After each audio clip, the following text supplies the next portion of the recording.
Hello, everyone. My name is Ed Eisen. I'm your host for Send In the Clowns, brought to you by Broadcast Pioneers of Philadelphia. We're the country's oldest repository of local broadcast history. Let's be honest, folks, there hasn't been much to laugh about these past 2 years. So that's why Broadcast Pioneers is turning up the spotlight today on 4 very talented stand-ups. They hail from the Big Apple, Atlanta, Cincinnati, and Philadelphia. Any opinions expressed by the entertainers, of course, are their own and not necessarily those of Broadcast Pioneers. So let's have a big Zoom welcome for Dan Naninan, Missy Hall, Jamie Bendall, and Adam Minnick. Okay, so let's bring on the show. First up is Dan Nainan. Would you believe he was a senior Intel engineer who gave it up for, guess what? Comedy. He has performed for Presidents Obama and Trump and hundreds of politicians and luminaries around the world. In his former life, Dan traveled the world doing technical demonstrations. He was so nervous speaking, Dan took a comedy class to overcome the fear. Thus was born a new career as a stand-up. Dan has performed at 2 Democratic National Conventions, at a TED conference, did an Apple Get a Mac commercial, and was the voiceover in the animated Family Guy. So let's have a big welcome for Dan Naninan. Hey, hello, welcome. So before we get started, I'm going to ask you if you don't mind unmuting yourselves, because if you laugh, it would be great to hear you. I'm not saying you have to laugh, but if you do, it'd be great to hear you. So feel free to unmute yourselves. If you have a dog or a cat or a kid crying, absolutely fine. All I ask is if you need to talk, please do mute yourself. But if you want to unmute yourselves, feel free, because we'd love to hear you laugh. So thank you. Yes, well, that introduction was about 10 times longer than I was hoping for. Thank you very much, Mr. Eisen. It's an honor to be here. Great to be with Broadcast Pioneers. I used to actually be in the record business at Capitol Records, EMI Music in LA back in the day, and dealt with a lot of promo people, including our senior vice president of promotion, John Faggett, who recently passed away. And so I'm sure a lot of you knew the folks at Capitol Promo, and it was great to be there and great to work with radio people. So anyway, it's an honor to be here. And you may have heard that I'm the world's only half Indian, half Japanese comedian. Yes, my dad is from India. My mom is from Japan. So I get my sushi from 7-Eleven. Oh, great. I see we hear somebody laughing. That's great. Thank you. Yes, please continue to laugh and unmute yourselves. Thank you. Don't let it go to your head. Yeah, if one person laughs, it's great, because I've certainly done many shows in person where nobody laughed. So somebody said, don't quit your day job. And someone else said, not only should you not quit your day job, you should get a night job so you have no time for anything creative. Anyway, I am the world's only half Indian, half Japanese comedian. So I get my sushi from 7-Eleven. And as Mr. Eisen said, I used to work for Intel Corporation. When I applied for the job at Intel, they said, you're Indian and Japanese. You don't even have to interview. You can be vice president. I wasn't vice president, but oh, wow, Lucy. I love Lucy. Is that where she's doing the pies on the assembly line? I may be wrong. Chocolate Factory. The chocolate factory. Okay, cool. I love chocolate. I have dark chocolate myself. In fact, I have a chocolate problem. So I actually eat dark chocolate every day. And then I actually have to lock it up in this thing called the kitchen safe. So otherwise I'll eat the whole thing. So you're the one of the 3 people that ordered that. Yeah, this thing is amazing. You can see right now, this will not open up for another 21 hours and 55 minutes. And it was on that show, you know, where they do inventions. Yeah. And it won, and it's great. So you can lock up your food or whatever you don't want to eat for 24 hours or whatever amount of time. But anyway, I digress. So I am very fortunate. Yeah, Shark Tank. That's right. Thank you. I'm not a TV person. I'm fortunate to be here. I know that we've all been through this pandemic and so on. But in addition to that, in November 2019, I was crossing the street here on 27th and Park, and you know, I've got my hood on. I couldn't see very well. I have the green, the walk light. Next thing you know, I'm flying through the air, and I'm like, what the? And it turned out I got hit by a car. And it was a taxi that hit me. I called my friends, who one is a doctor and another one is a injury lawyer. And I said, what should I do? They said, go ahead and go to the hospital just in case. I didn't feel I'd broken anything. Surprise, surprise, the taxi driver was Indian. And the doctor at the hospital, also Indian. So one Indian tried to kill me and another one saved me. Now the cab driver is very apologetic, and he admitted fault that I had the green light and so on. The police took a report. I have the report here. It says person killed or injured, which is a little scary, but I was okay. It turned out I had a big bruise, which presented itself a couple of days later, just massive dinner plate sized bruise on my leg, but I was okay. But then the ambulance was $784 to go to Bellevue, like 5 minutes. And I'm thinking, I should have taken the cab, right? In fact, I should have gone with the cab that hit me, right? And I'm sure he would have understood if I didn't tip him. Yeah.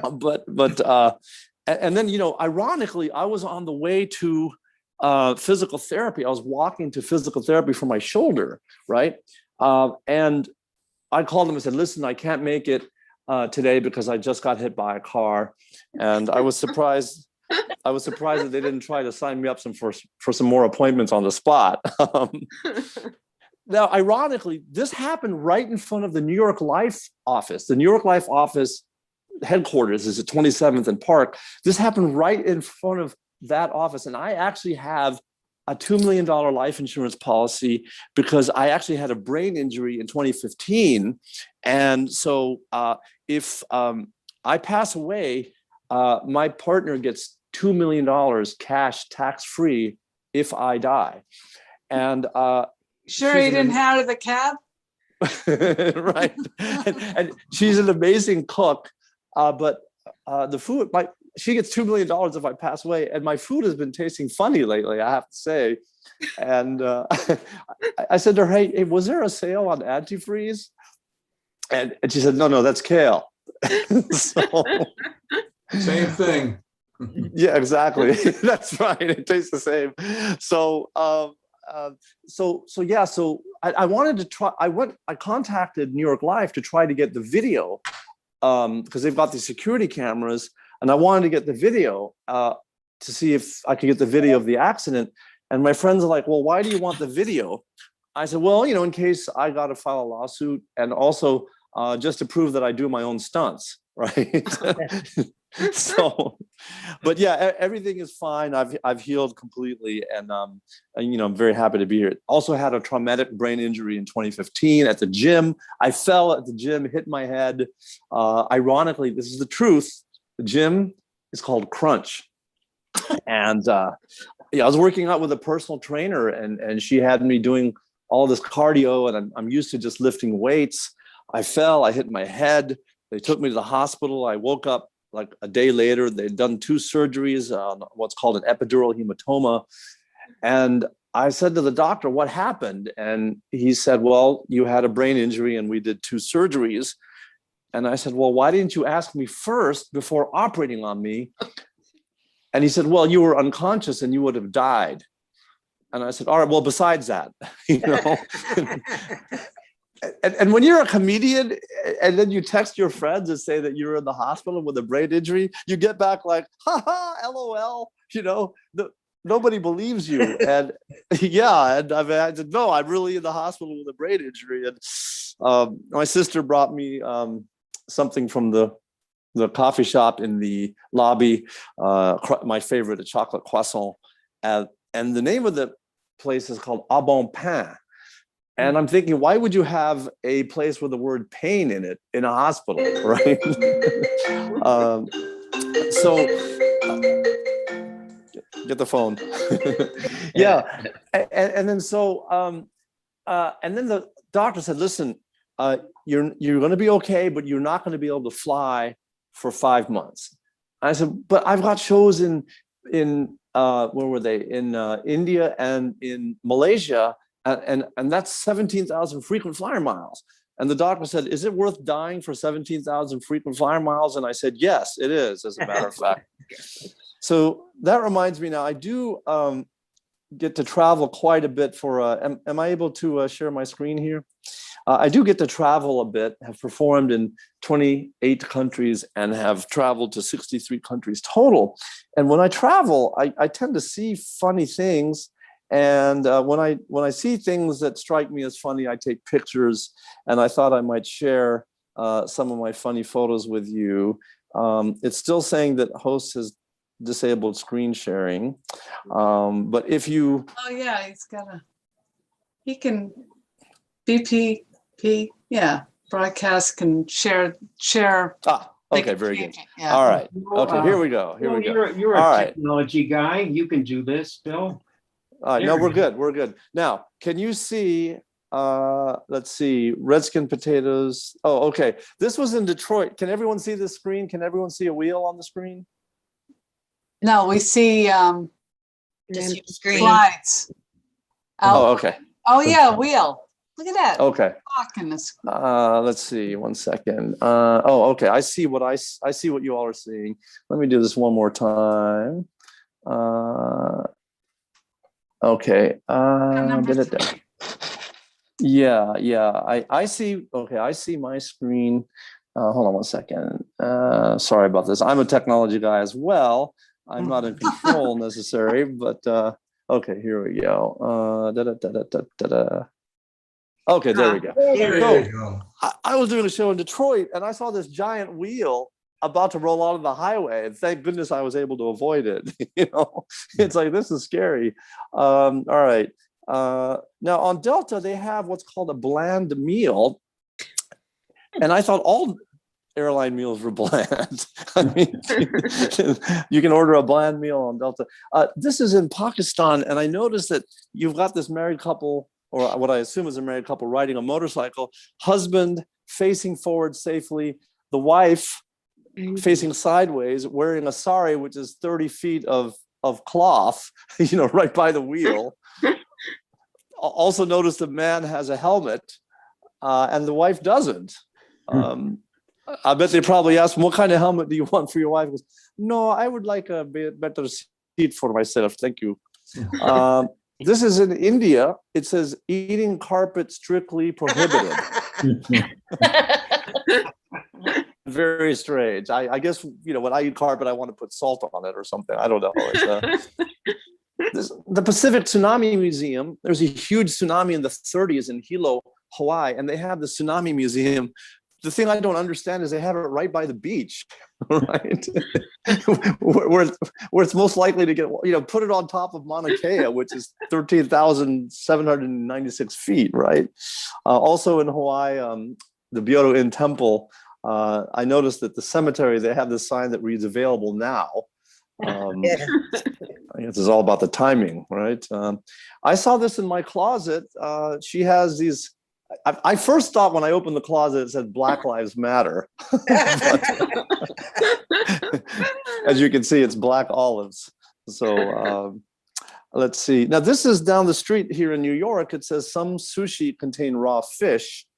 I guess that's from the Department of Redundancy Department. And this is his and her restrooms, but notice that it's backwards. Yeah. Yeah, I think this might have been Dyslexia. Right. I think this might have been in North Carolina. You know, Oh, South Carolina. Watch was it that. South Carolina? Oh, okay. Okay. Sorry. This is the Doyaji Porkhouse in New York, where you notice that they cook just front of you. So not the back, but just the front. That's awesome. This was at this was at a hotel in Dallas, I believe. This is This is at the Marriott at the VP. I guess what is that? NASA pure bottled water. But notice on the back it reads Source Municipal Water Supply.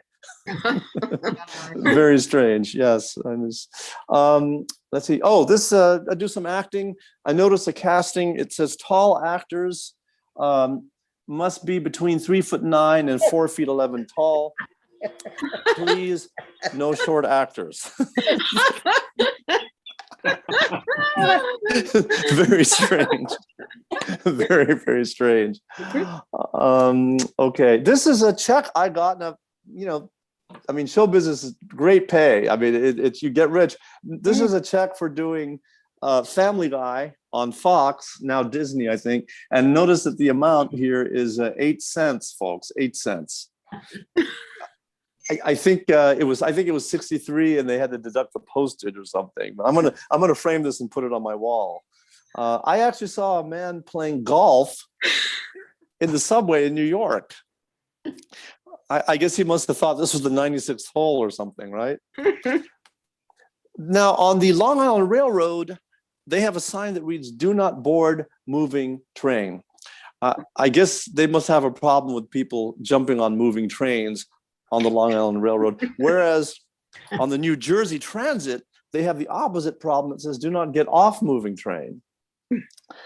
Very strange. Now, I'm sort of an unusual comedian. I'm not a partier. I don't drink or, any of that. And after a show, I just like to go to bed and get a good night's sleep. So whenever I check into a hotel, I always ask for please give me the quietest room you have. Please give me the quietest room. At the Crown Plaza in Los Angeles, they put me on this floor. It says, welcome to the quiet zone floor. No children, leisure groups, marching bands, or circus animals will be assigned to this area. And I thought, wow, wherever that is, that sounds like a party. I want to be on that floor. That sounds awesome. Wait, go to the bottom of that. The bottom of it. No loud singing in the shower. Oh, I didn't see that. That's great.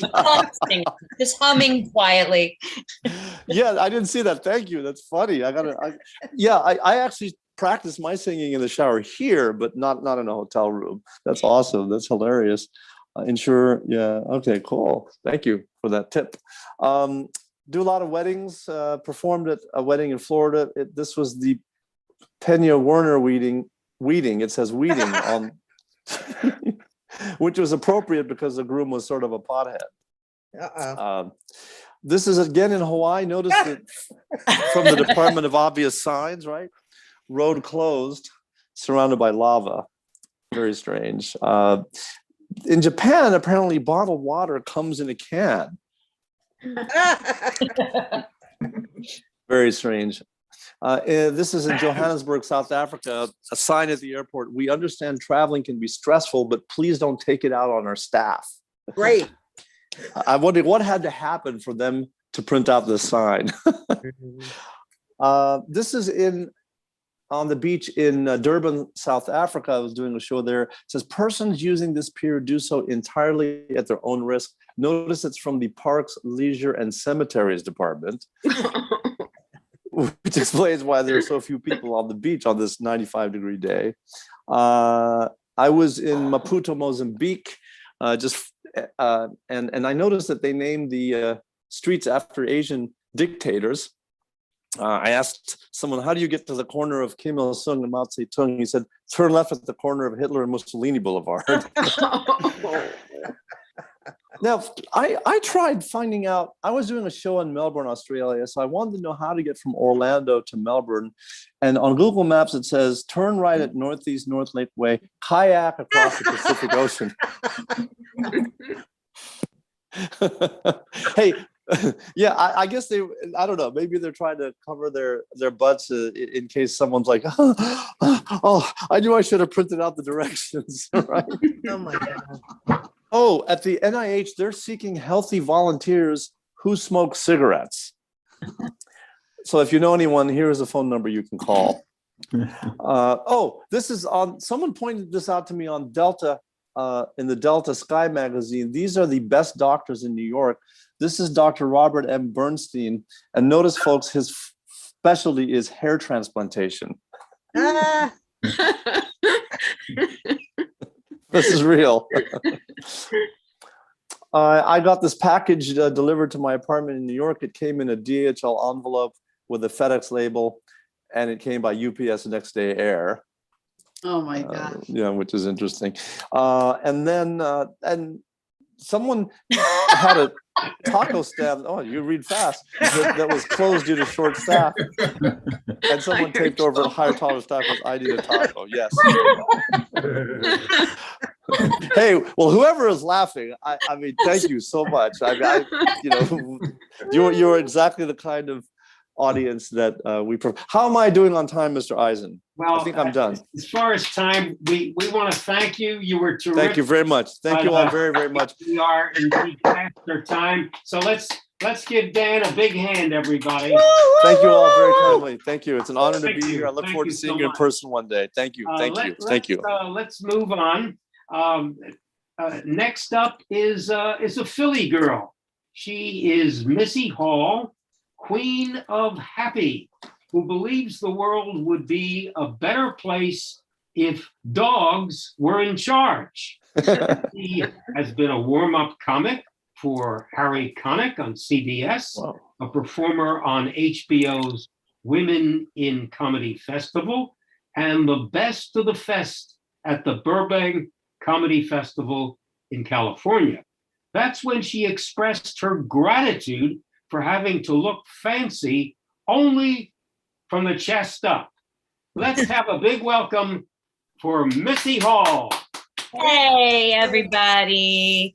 Oh, thank you. Yes, I loved the taco bet. I love the taco bet. And guys, I actually live in Delaware. So I'm close to Philly, like in the comedy region, but really I'm in Delaware, which doesn't mean a lot, but other than the fact that sometimes I'm the girl with the most teeth in the whole room, which is exciting. It is. And I hope you are all doing well.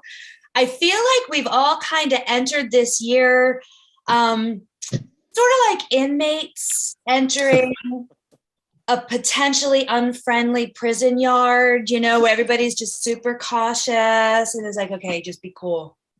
Be cool. I am not going back into solitary, right? We're just tiptoeing around and it's weird out there. It is weird out there. I got very, very used to being very, very comfortable here in my house. Like probably about, I'd say 12 hours into the pandemic, I decided to stop showering and start buying scented candles on Amazon.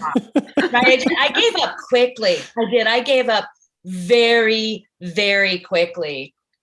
And I, just spent all the time with my new husband. That's right. I said new husband. We just celebrated our 3rd wedding anniversary. And thank you. And I feel grateful because it's my third wedding anniversary. Yeah. 3rd time is a charm. It is. I'm what you'd call kind of a rescue wife. Like I've been a few times, but I have finally found my forever home. I have. He even has one of those "Who rescued who" bumper stickers. It's nice. Yes. And this time I married a man significantly younger than I am. yay. Yeah, my husband is 13 years younger than I am. And you know what that means? Amazing tech support. Like has been wonderful to live with someone that can deal with the apps on my phone. It's been great. And he's a lot shorter than I am too. My husband's only 5 feet tall, comes up to about here. I think one of our worst days as a couple is when he left the house wearing my capri jeans as regular jeans. Like neither one of us felt great that day. Yeah.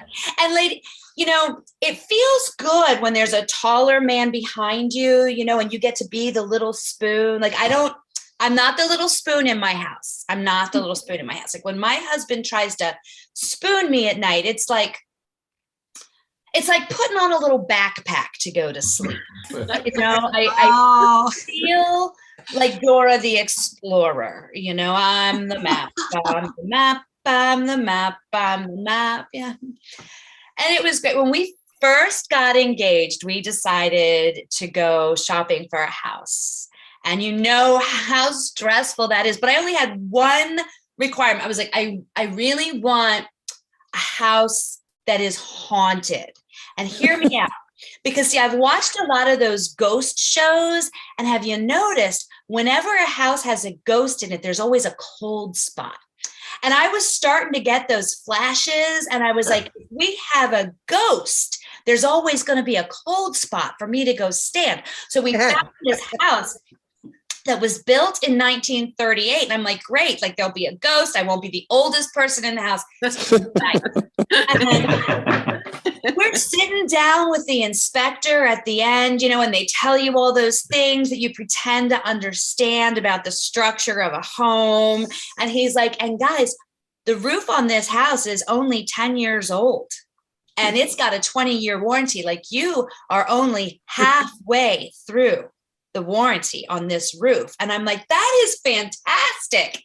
And my husband to be goes,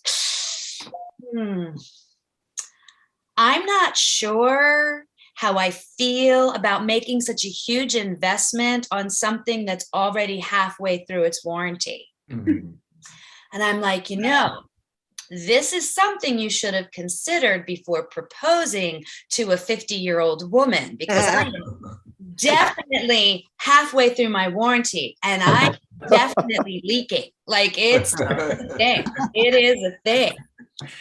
And, but we got to do the pandemic together at home all day, every day, all the time, every day, all the time, every day, all the time, every night, every day, all the time. Like a long honeymoon where we were both like, honey, I love you so much, but when can we start to see other people? Like other people would be great right now. They would be. We got to a point, my dogs now are so clingy. And they're so used to, they don't even bark at the Amazon guy anymore. They're so used to him, but they consider me to be their emotional support animal now.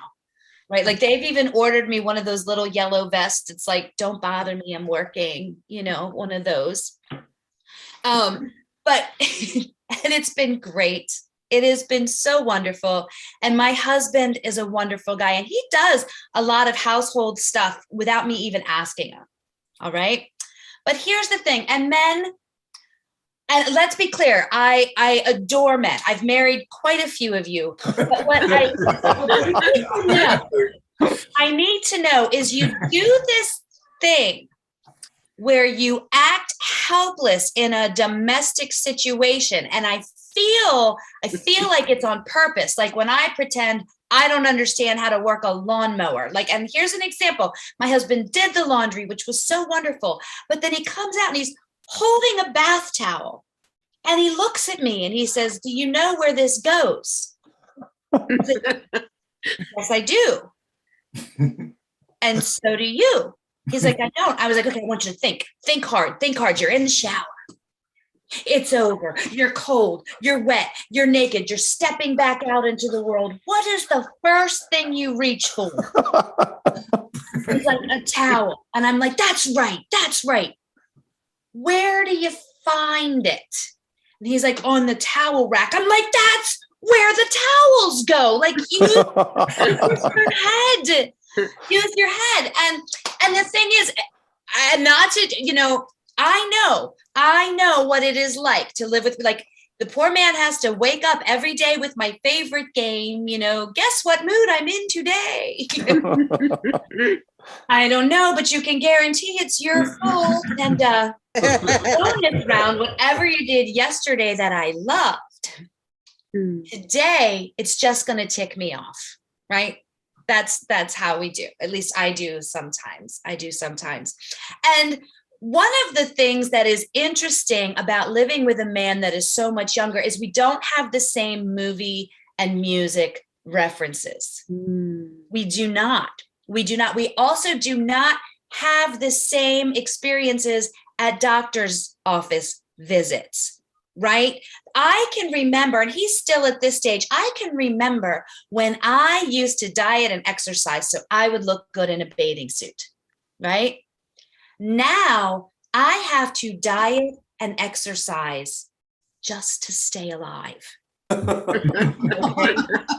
They're very judgy about. They use all those words like diabetes and cholesterol. I'm like, I'm not a fan. Like, are you guys exercisey people? Like, how do you enjoy exercise? Even after a traumatic brain injury, you like exercise. I think it affected you in more ways than you're aware of. I'm not a fan. Everybody's like, Missy, try yoga.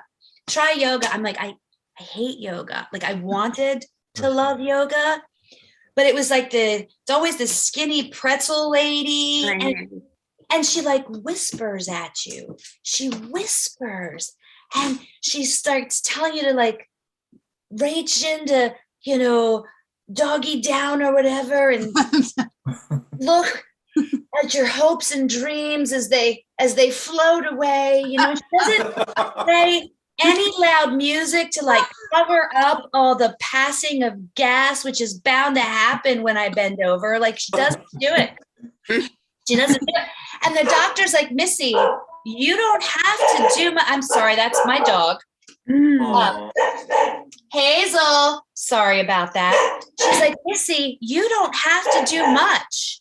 Just go outside, take a walk, enjoy nature. And I'm like, oh, I hate nature. Like, I like the idea of nature, but I don't like it when nature gets on me. Like, seriously, if being in nature has taught me anything about myself, it's that if I am ever forced to choose between being a hunter or a gatherer, like, I'm just going to be the village drunk. I'm just gonna sit on my porch and yell at people to get off my lawn, and I regret all my life choices. Like, that's what I'm gonna do. But I did give exercise a try. I bought a Peloton. Yes, I bought a Peloton. And I'm noticing if I like hang a wet sweater right on the handlebars, it makes the perfect drying rack and doesn't leave a little dent. Yeah. Helpful hints with Missy. Yeah. So you guys, I turned 54 years old in August. Woohoo. Congratulations. Thank you. Do you guys, haven't you noticed that every number sounds like a big number until you get there? Oh, yeah. Right? I can remember when I thought that people who were 54 were old. Oh, yeah. Now I don't even think people that are 70 are old. Like, it's like, you got to be 90. Yeah, but it's true. Yeah, well, due to the cracks and creaks that I have, I know, but I can remember when I was about 25, I'd heard that somebody that was 54 died, and I'd be like, oh, well, she had a good life. Yeah, it's different. It's very strange. The measuring stick is definitely changing. And really the only thing about being 54 that gets me is that I have still never needed algebra. Like, it has never come up, not one time. Now, if you're an engineering person and all of that, and you needed it, good for you. But the rest of us didn't need it. Like, there's other information that would have been more helpful. Like, hey, Missy, every 3,000 or 4,000 miles, change the oil in your car. That would have been good information to have. Or, hey, Missy, the interest on a credit card, that is not money they give you. or hey, Missy, that thing you do where you like sit down on the floor and just jump right back up again. Do not get used to that. It is not forever. It is not forever. Yeah. One thing is that I have been enjoying is that I'm an empty nester now, which means I'm finally beginning to recover from parenting during the teenage years, because teenager years are not easy on a parent. They're horrible for a parent. And I got to tell you, I thought I was going to be amazing at it. But then when she turned 14, it started adding this extra syllable at the end of every word, like mom became mom. No became no.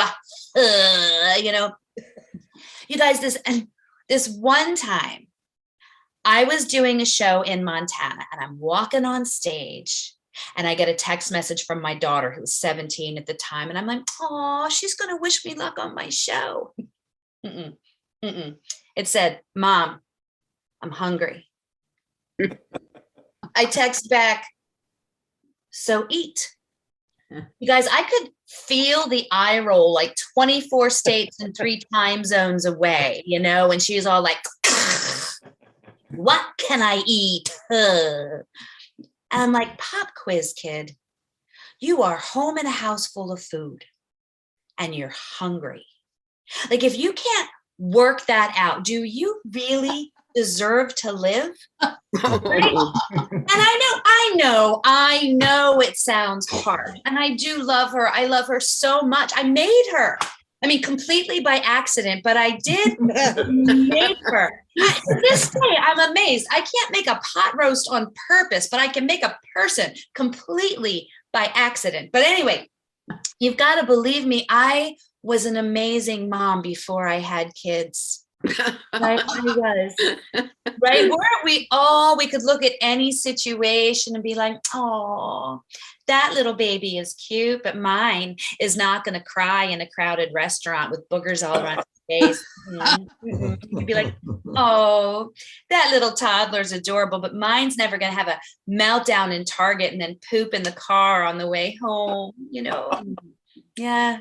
And then I'm like, oh, and my teenager and we're going to have calm, rational discussions about making good choices. That's not how that goes, is it? It's not how it goes. And if you notice, nobody ever listens to you until when? Until you were losing your mind, right? Like, this one day I got home and there were gym shoes sitting on my kitchen counter. And I didn't lose it. I just said, kids, if I were a good mom, that's where the food would be. And they're like, we'll get to it later, Mom. We just got home. Can't we just sit down and relax for a little bit, Mash? Calm down, Mom. Gosh. You guys, I just walked away. I did. I stayed gone for about 20 minutes. I did some laundry, some angry. They're not getting every fabric softener kind of laundry. I went downstairs. 20 minutes later, shoes were still on the counter. I didn't lose it. I'm like, you know what? I am going to deal with this one with humor. I'm like, hey, kids, looks like the gym shoes haven't jogged themselves up to the closet, right? That's not a good one. That's a pretty good one. And I get this, oh my gosh, Mom, you're so lame. We said we would get to it later, Mom. Calm down, Mom. Relax. I walked away because I do not want to be on the news. I stayed gone for an hour. I took a nap. And I come back downstairs. Guess where the shoes are? They're still on the counter. The shoes are still on the counter. The shoes were still on the counter. I'm like, get in here. I told you to put the shoes away.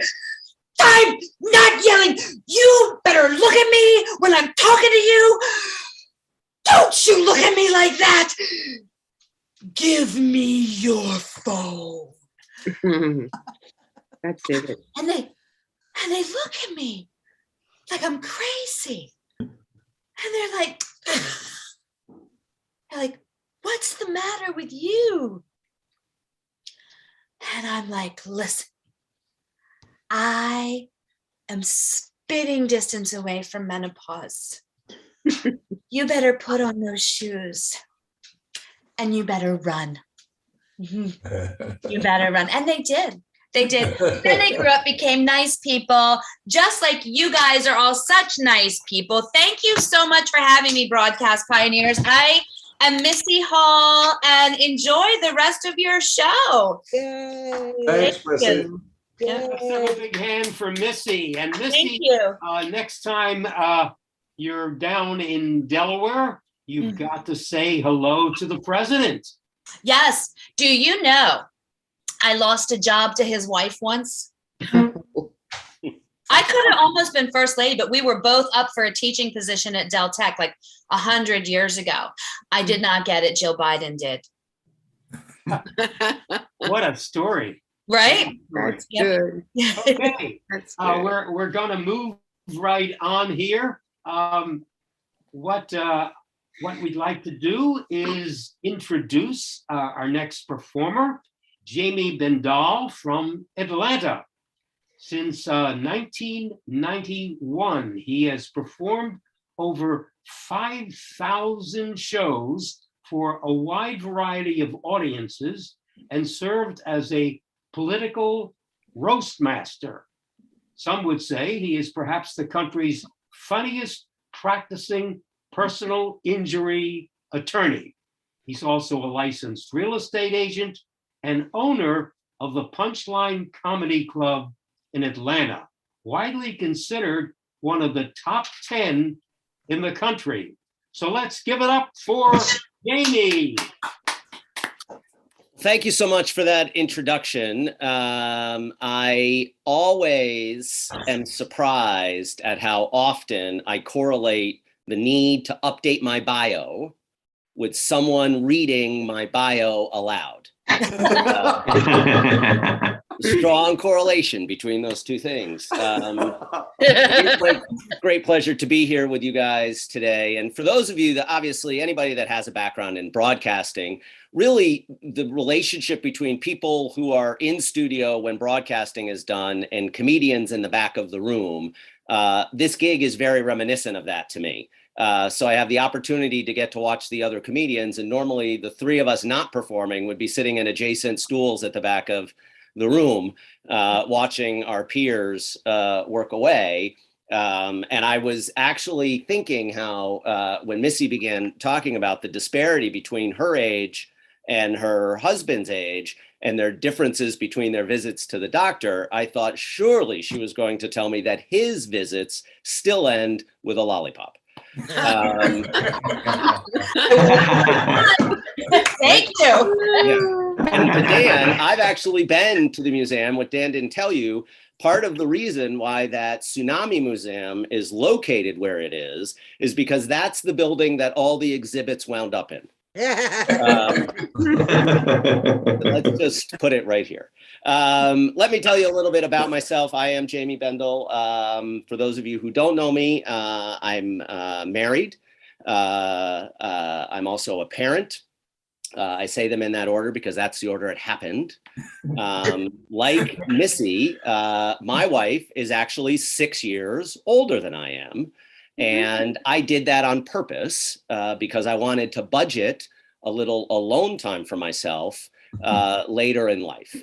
I take our vows very seriously till death do us part, but I'm also okay if she had a little bit of a head start. But because of the difference in our ages, we wanted to be sure, we were hopeful that we could become parents. And so we began trying to have children right away. And I'm very thankful to report that we were able to have 3 children, all daughters, in the span of 39 months. So we were really banging them out. And we would have had a 4th, but it turns out that my wife is a quitter. And she was adamant about it. She went ahead and had a hysterectomy, which I came to find out afterwards is pretty dang permanent. And we got the bill for the hysterectomy, $25,000 for this hysterectomy. And I did a little back of the envelope calculation, and I invested significantly more than $25,000 in said uterus. So, ladies, I am just here to share with you that the uterus is a depreciating asset. Although, in fairness, ours was a little banged up because of the 3 kids. But my you don't necessarily get your cash back out of it. Which, by the way, I would like to note that I have not fully embraced the idea of the vanity spots that are now assigned to expectant mothers, these stork spots that you see at the store. Because quite frankly, I find it to be pretty egregious passive gender bias. They don't say expectant parent. They certainly don't say expectant father. They are spaces for pregnant women only. And I think if there's one thing that we could probably agree on, it's that no one challenges whether or not a woman is actually pregnant. So if I was a woman, I would be using these spots every time I went to the store. I'd pull my car in. If I got out and anybody looked at me judgmentally and said, "You don't look that pregnant," I would simply pat my belly and say, "I am 3 or 4 days late. Going in right now to get a test. If it's negative, I'll come out and move my car." Now, I will tell you that you've probably seen in the news, gas prices, again, have begun to rise. And people, of course, have their issues with gas prices going up. I don't know about you guys, but the more gas prices go up, the more I realize that my children are not that good at soccer. I don't have any $4 a gallon athletes in my house. I have $1 a gallon athletes where I live. We don't need to drive across town to watch you drop a softball. We can do that for free right here at the end of the driveway. I didn't know that they had travel sports for kids 6 and under, which means by definition, by the age of 6 or less, you have become so proficient at your sport of choice that the other children in your immediate community no longer provide sufficient competition. And you need to pack up the entire family on a Saturday and drive to another community to take on other highly skilled 6 and under athletes to determine who is the most superior 6 and under third baseman in all the land. So here's my advice. If you have any children, perhaps grandchildren, trying to make a determination as to whether or not they are too little to be playing a travel sport. If the child can be abducted from the ballpark inside their bat bag, they are too little to be playing a travel sport. If you can sneak up behind the kid's team and go, boo, and half the team poops their pants, you could be playing in a game closer to home. There is no need to be traveling so far. The pandemic has been challenging, I know, for a lot of people. I know we've probably all addressed it here in our own way. I learned that my wife has the cutest, most adorable nickname for me, and I didn't even really appreciate it until the pandemic. It is one of us. Like she'll be talking to a friend and she'll say, I'll hear her on the phone and she'll be like, "Oh, one of us has to take the dog to the vet on Saturday."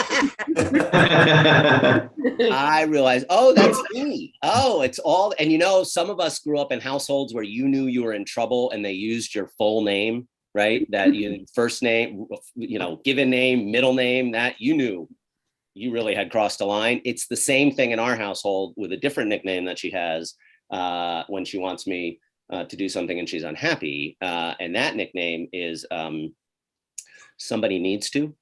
And I always know that I best hop to whatever it is that she has. We have a dog. I saw that somebody had a dog. I see Jackie had a dog that was sitting with her earlier.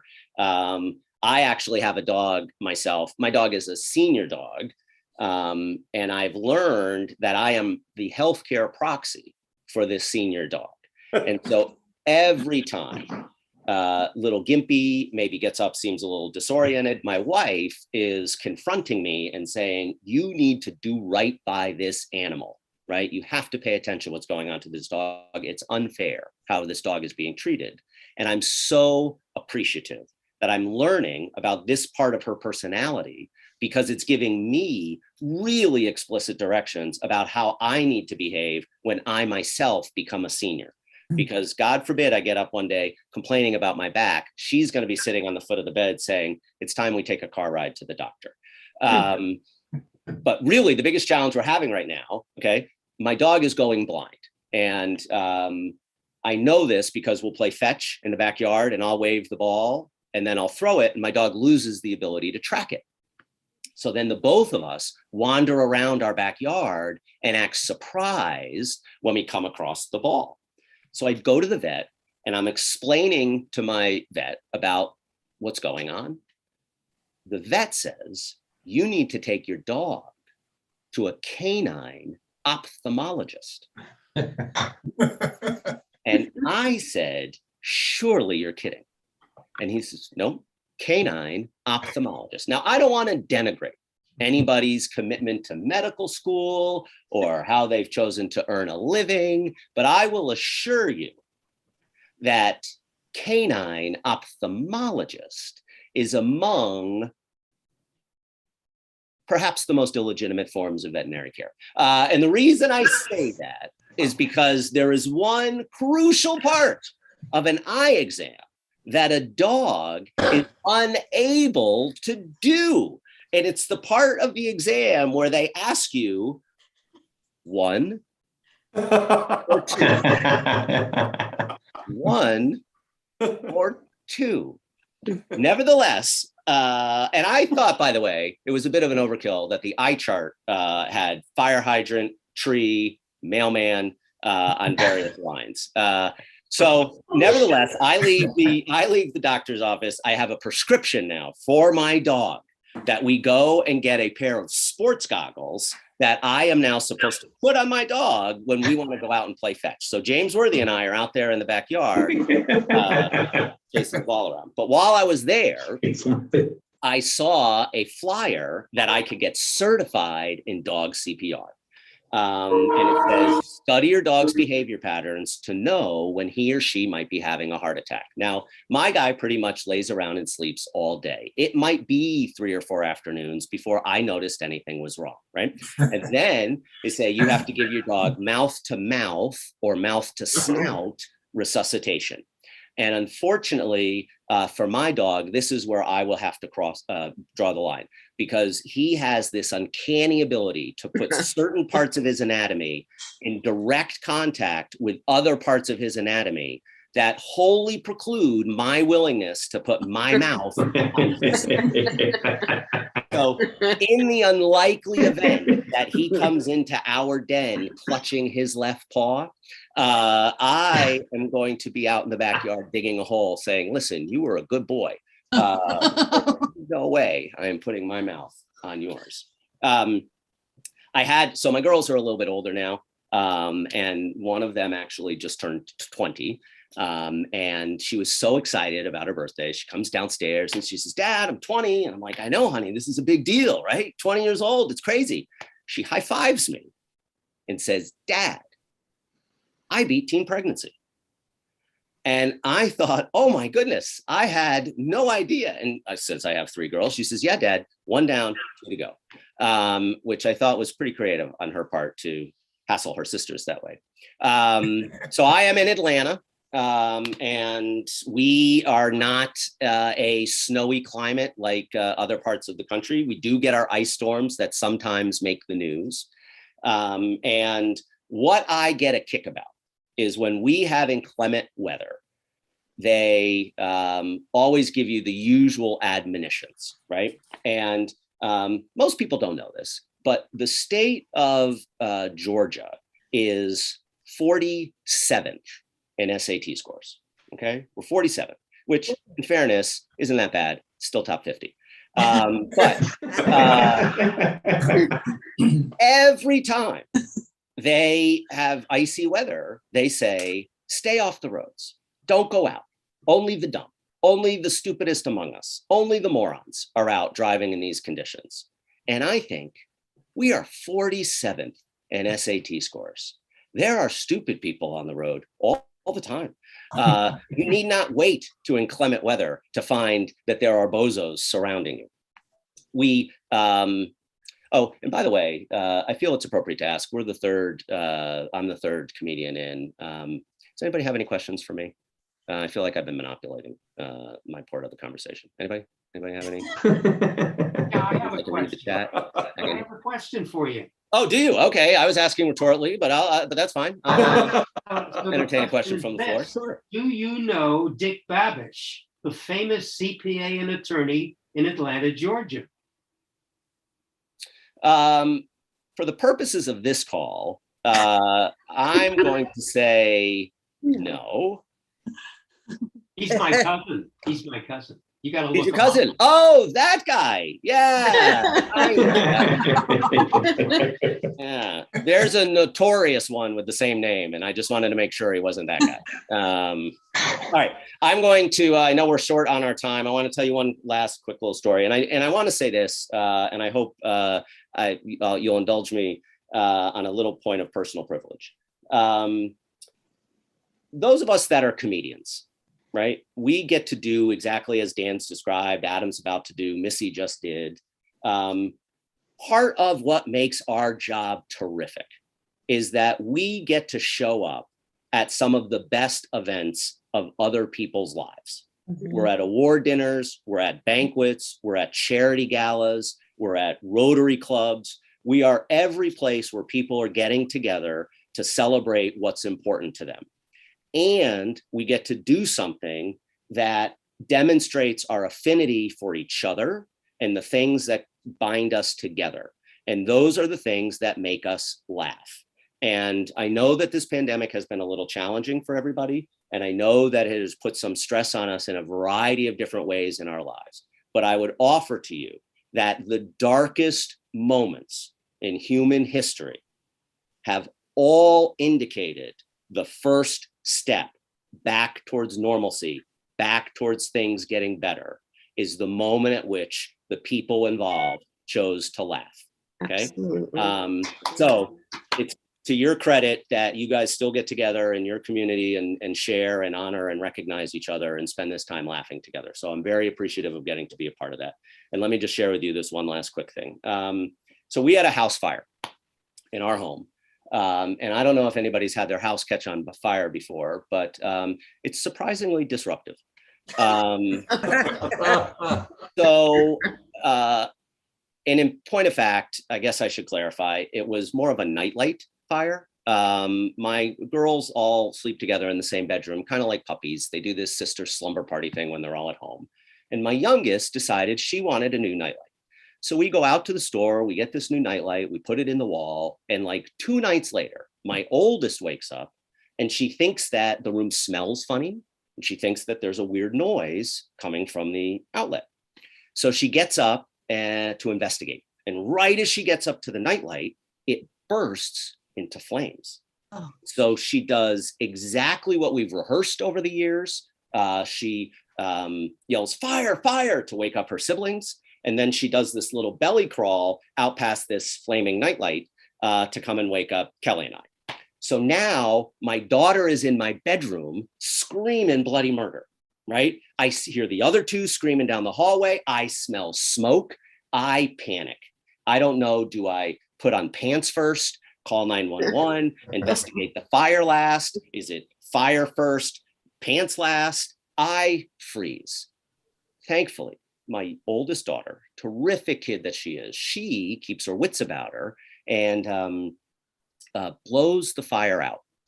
Now, in fairness, the corner of the bed had started to singe and there was smoke all over the place. So out of an abundance of caution, we called the local fire department and said, "We've had a little house fire. Would you mind coming over and checking it out?" And they said, "Not a problem. We're in the fire business." So out I go at 2:30 in the morning to await the arrival of the firemen.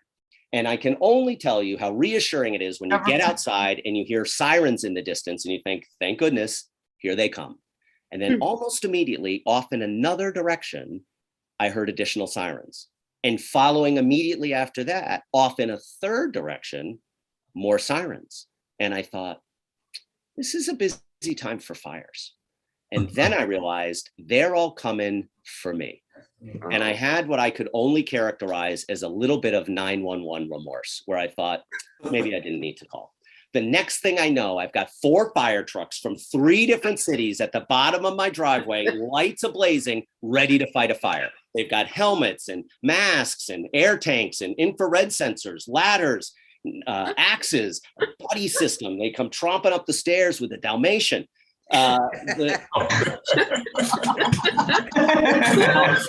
I don't know if at the fire academy, there is a portion of the curriculum that is entitled How to Emasculate the Homeowner.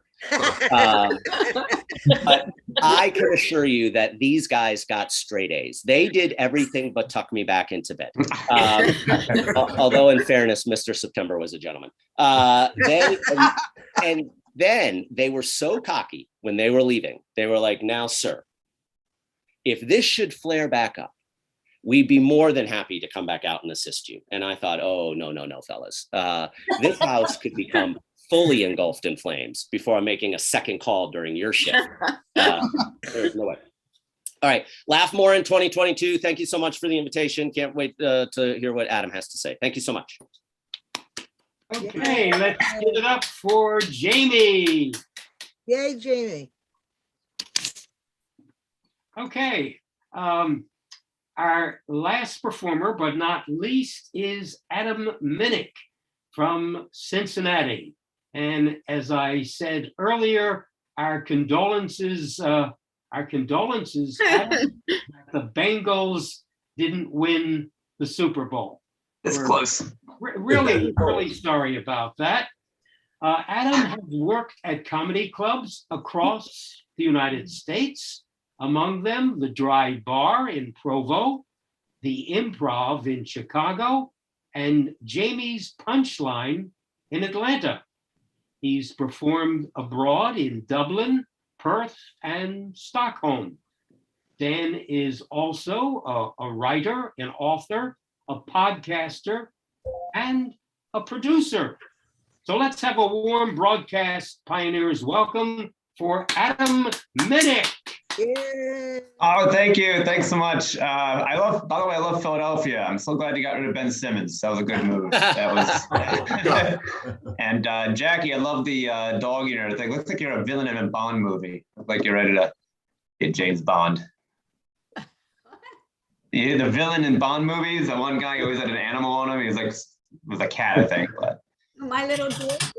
oh, here's bad way to start a show. Let's just say that. Let's not do that again. Hey, I'm excited to be here with all of you.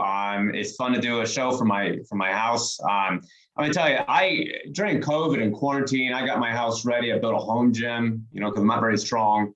Ordered all my weights off of Amazon. They deliver those weights to the porch, and I can't lift those weights. So now I have a porch gym. That's where I push a little bit on the porch. It's my workout. Like Missy was saying, like we were just stuck at home. She was stuck with her husband every day. During our quarantine, it's just my wife and I every day in one room staring at each other every single day. And then last winter, we had a home invasion and we were ecstatic. We're like, this is nice. Put a gun down. Let's just have a talk. It's nice to have company. You can murder us later. This is nice. I wear a face mask everywhere. I'm a paranoid. I'm a germaphobe. So this is like a bad time to be alive, to be a germaphobe because there's virus everywhere. And I don't like the face mask because it's annoying, it's awkward, it's hard to breathe at times. But it's also I consider it like the new catfish because they have no idea what someone looks like under that mask. I was at a grocery store the other day. Woman walked by. She looked gorgeous. About 20 feet away, she lowered her mask to drink out of her coffee, and she was a dude. Oh no! It was awful. I love my parents. I don't get home very much to see them. And before COVID, I was on the road too much, couldn't go home. And during COVID, I couldn't see my mom. And I get a message from her. This is like last week, a little bit of attitude behind it. And she goes, so are we ever going to see you this year? And I respond on text. I go, not with that attitude, you won't. That's grounded. My mom, she misses the idea of like presents, like Christmas presents. This happened about last year. She's like, what do you want for Christmas? Like, oh, Mom, I just want like a nice cappuccino machine, something to keep me caffeinated all day, because I get an average of 5 hours of sleep. Christmas morning, went down to the tree, opened my present. My mom bought me a weighted blanket. I didn't know what that was. I Googled it. First thing that popped up, it said the weighted blanket is the ideal gift for any autistic child. So that's I found out autism. That was the day. She worries too much. Like any moms, like they worry about your kids. My mom takes it to a whole new level. I was going to Los Angeles a few years ago and she freaked out. She's like, Adam, when you're in LA and you're at a bar, make sure you put your hand over your drink so no one puts anything in it. I'm like, Mom, first of all, I'm not a hot chick. Okay. Another thing, there's not a whole lot of guys in LA going, you know who we're going to roofie tonight? Woody Allen. It's going to happen to me. I used to be a teacher. Anyone else make bad choices? Anyone make bad decisions? Yeah, Jamie, yeah. I didn't teach for the low pay. I also did it for the disrespect. That's why I taught. And teaching's tough. It is. Teaching's tough. Your first year is your hardest year. My first year, my car was keyed and there was a hate note on my desk. And that had to have been the toughest preschool class I'd ever taught. They call me Mr. Poopy Head. They were mean. They were mean kids. Teaching, like kids say they'll say weird things to you, say mean things to you. I was doing recess duty. This second grader ran up to me. She goes, "You're a teacher. You're poor." Like, this kid's a little mean. She goes, "You live in the parking lot." I'm like, this kid knows too much. I just cried and ate my grass sandwich. I was upset. So. I went on to teach kindergarten. Thought that'd be easier. It wasn't. It was scarier. We had a rhyming assignment. This girl Sally, adorable, but never did her homework. Never at all. So I called her to my desk. I go, "Sally, I have to call your mom because you didn't do your homework." She's like, "I wouldn't do that, Mr. Minnick." I'm like, "Why?" She goes, "Snitches get stitches." It's like, that counts. Quit vaping. That'll be nice. I am married. I'm a married man. Anybody else married? Married? Show of hands. Married people here? Yeah. Love being married. Love being married. I do a lot of jokes about marriage on stage. And when people find out, they come up and talk to you after shows about their loved ones. And at the show, and this girl come up to me, she was excited. She's like, "Oh my God, my boyfriend and I just got engaged." I'm like, "That is awesome. When's the big day?" She goes, "It's July 4th. I'm like, "That's a little ironic because that celebrates independence." She didn't laugh, but he did. So during the show one night, one lady stood up. She asked me how much I paid for my wife's ring. And like, that's kind of a weird thing to say during the show. But I answered her. I go, "Well, they say you're supposed to save up 3 months of your salary to buy an engagement ring. And I do this. So the ring was free. They just gave it to me. There you go. Good luck." I love useless trivia. I don't know if you love that stuff, like useless information. I don't know if you knew this, the first bird was not going to be the bald eagle. It was supposed to be the turkey. Ben Franklin picked a turkey, which that seems more American than a bald eagle, doesn't it? Yeah, it's overweight. It's got a bag hanging from its neck. Hates to be around people at Thanksgiving. Like, that's pretty American. Another bit of fun fact, Ohio, where I live, has the highest amount of US presidents. We have like 8, more than any other state. And Ohio also has the highest amount of astronauts out of any other state. It's like 13, which proves you that people will do anything to get out of Ohio. Anyway, my house, we don't care. We're gonna go. When my wife moved in, we got married, she moved in, we decided we have too many things. We own too many things. We're very fortunate people. So we decided if we buy something new, we donate something we already have. For example, if I buy a new shirt, I donate a shirt. If my wife buys new shoes, I mind my own damn business.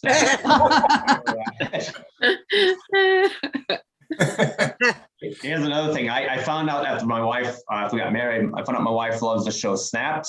Women, on this show, you've seen Snapped? Missy's seen it, yeah. Men, you're like, what is this show? It's a show based on women murdering the husbands. That's every episode. And I walked in, she's watching. I go, "Alice, how can you watch a show?" She's like, "I just want to see how they do it." I think she's like a TED Talks. I don't know. So as soon as it's over, I watched the episode there, and as she turns to me, she goes, "So Adam, how would you murder me?" I'm like, what are you talking about? I love you. We just got married. Give it time. Yeah, she goes, "Well, I know how I would murder you." I'm like, "How?" She goes, "I'd poison your food a little bit each day." So now I cook every meal. Here's another thing I found out. My wife loves, actually, we love the Hallmark Channel. That is, we love the Hallmark Channel. The Christmas movies are the best ones, aren't they? Yeah, they're the best ones. And they give you a false idea of marriage on that, though, because Hallmark movie, there's one movie we saw, this guy goes, "Martha and I have been married 50 years, and every time she walks in the room, I still get butterflies in my stomach." I'm like, "I'm pretty sure you're having a stroke." That's love. Here's another thing. I found out that I don't own anything once I got married. It is our stuff now. For example, I love French fries. I see a drive-thru, I'm going to get them. The other day, I'm like, "Alice, do you want some?" She's like, "I'm good." By the time I left the drive-thru, they were all gone. Yeah, she's like, "Our fries." Okay. I was watching TV. She comes in, takes a controller, puts on her own show. I'm like, "What are you doing?" She's like, "Our TV." Like, this kind of sucks. You know. I was in Portland doing shows. Girl comes up to me after the show, buy me drinks, wouldn't leave me alone. Make it back to my hotel room, called my wife, told her what happened. She goes, "Oh, so she's hitting on you." I'm like, "No, she's hitting on us. We're both pretty hot." We have a beautiful baby boy at home. He's 6 months. We were going back and forth on names, what we call them. And my wife, she likes to go biblical, and I agree. She wants to go like Matthew, Mark, Luke. Those are good, solid names. I want to go with names that are in the Bible. They don't use them anymore, like Judas and Pontius. Travis, he's a good one. Travis is a good one. We went with Sebastian. That's his name, was Sebastian, based on my hero, the crab from Little Mermaid. That's my hero.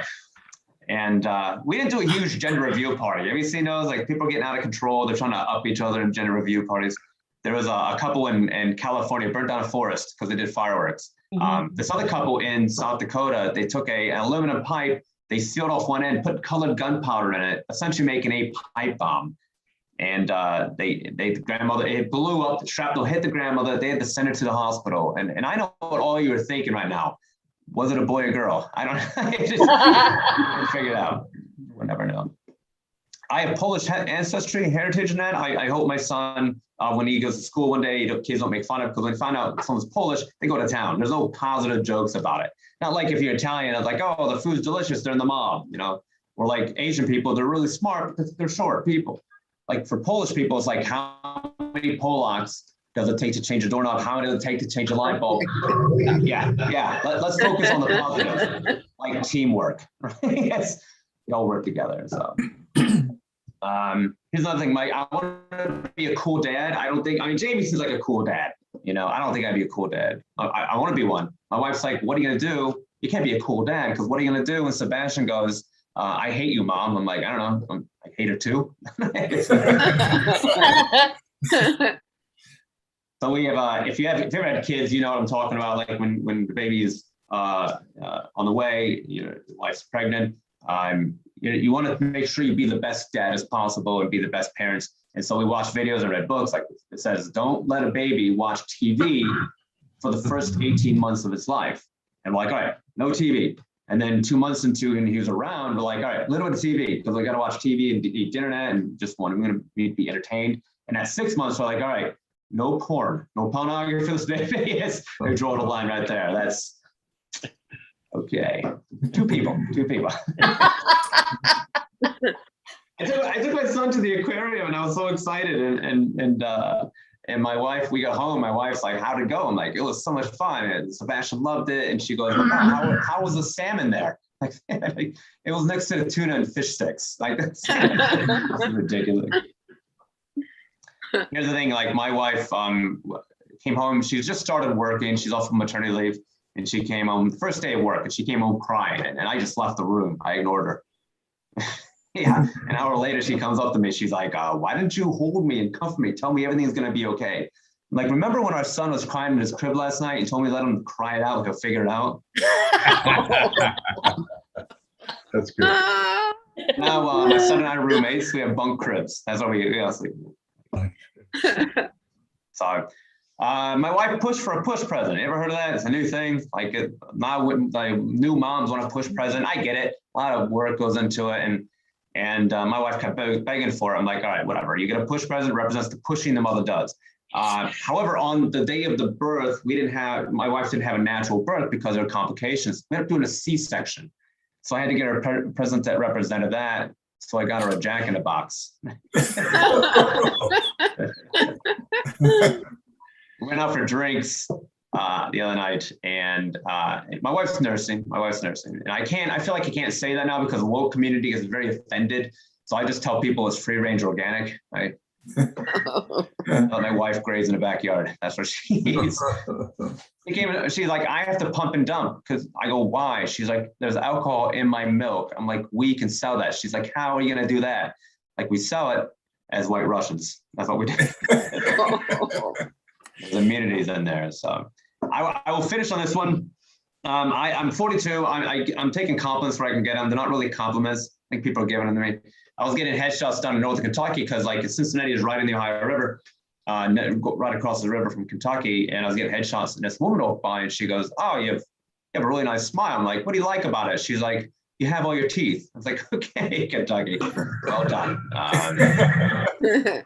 Here's another story. As the first week, my son was home after the birth, and it was middle of August. It was early August. It's hot out. I'm exhausted. I'm sleep deprived, and I have absolutely no patience for anyone. And so I'm at this red light. My windows are down. These 3 high school kids next to this ice cream shop that was right at the corner, they see me, and I knew they're up to something. So they threw a dirty spoon in my window as they walked by. I am livid. I get the green light.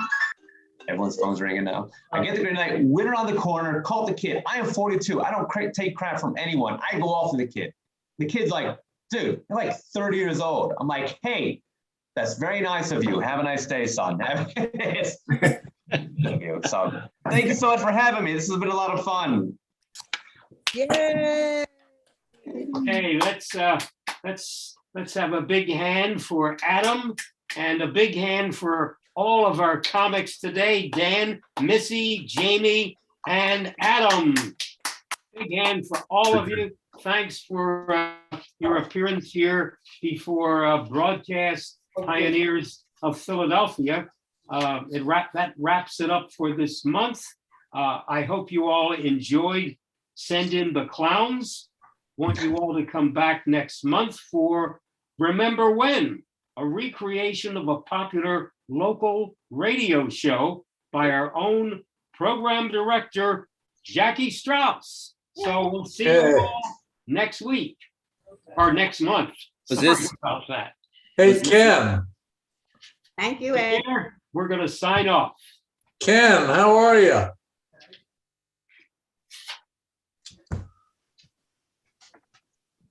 Take care. See you guys.